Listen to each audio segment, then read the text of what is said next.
विषय या पोरीनंच पागलनी रावण चॅनलला टाकलं. मी तिला तेच बोलली, माझ्या घरातल्या लोकांसमोर पण मी तेच बोलली की मी कुठं नाही बोलत आहे. ह्या पोरीला माहितीये रावण चॅनलवर घाण व्हिडिओ टाकतं, तर हिने का द्यायचा असा व्हिडिओ? रावण चॅनलवर तो व्हिडिओ कोणी टाकला ताई? मग तू पुरणपोळीला हा प्रश्न नाही विचारला सारखी का भांडते? का बरं पुरणपोळीने तिच्या कॅरेक्टरवर हे उचललं? मग तू तेव्हा पुरणपोळीची नाही भांडली की तू एका मुलीचं कॅरेक्टर खराब करते म्हणून? ऐकलं का? सगळ्यात जास्त ही पोरगी ऐकलं, ही पोरगी मूर्ख आहे. या मूर्खाचं फक्त मी तुम्हाला आई म्हणून एक दोघांना पण विनंती करते, हात जोडून पाय जोडून, ताईचं लग्न मला लावायचंय, तुम्ही दोघी मला सपोर्ट करा. मी 100% सपोर्ट करेन म्हणाली. माझं खरंच तिच्यावर जीव आहे. ती 4 शब्द बोलले ना तरी मी हे बघ तू गप्प बस. तू आता आलेली आहेस. आमचे 3 वर्षाचे संबंध होते.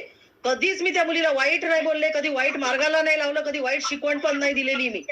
ती मला बोलायची, म्हणाली हे माझे शब्द. 1 मिनिट, स्नेहलला लाईनवर घे. स्नेहल